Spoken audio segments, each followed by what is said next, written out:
I'm Dr. David Adelson, and I'm the director of the Children's Neuroscience Center here at WVU Medicine Children's Hospital.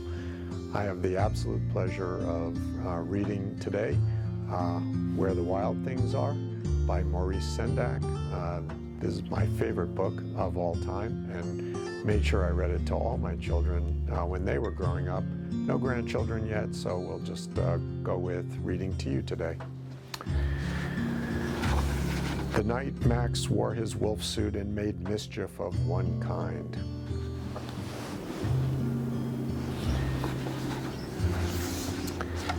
And another.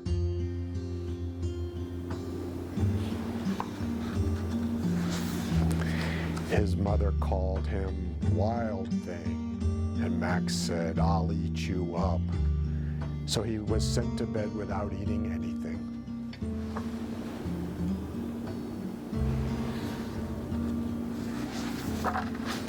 That very night in Max's room, a forest grew.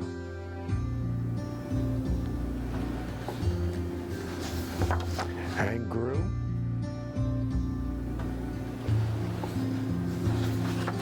And grew until his ceiling hung with vines and the walls became the world all around.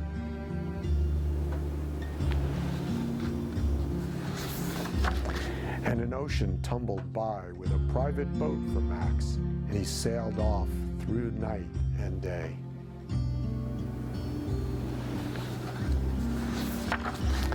And in and out of weeks, and almost over a year, to where the wild things are.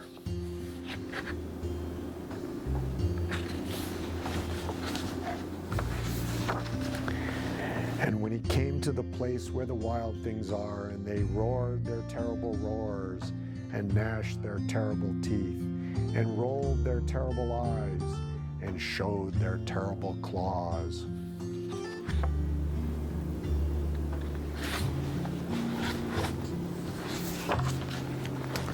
Till Max said, "Be still," and tamed them with his magic trick of staring into all their yellow eyes without blinking once, and they were frightened and called him the most wild thing of all.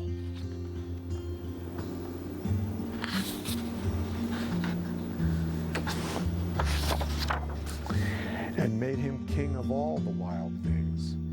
And now, cried Max, let the wild rumpus start.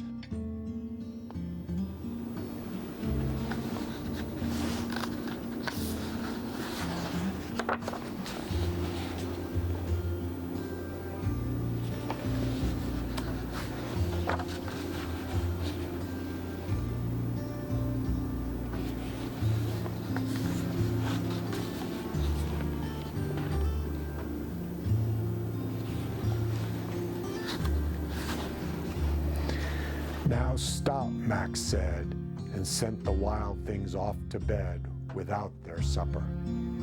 And Max, the king of all the wild things, was lonely and wanted to be where someone loved him best of all.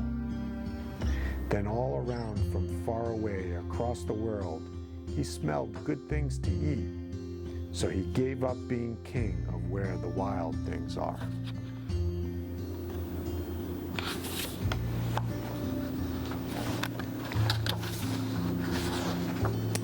But the wild things cried, "Oh, please don't go. We'll eat you up, we love you so." And Max said, "No." The wild things roared their terrible roars, and gnashed their terrible teeth, and rolled their terrible eyes, and showed their terrible claws. But Max stepped into his private boat and waved goodbye.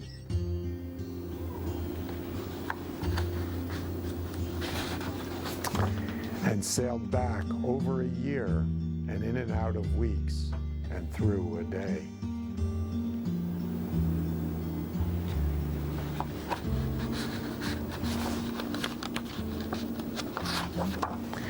And into the night of his very own room, where he found his supper waiting for him.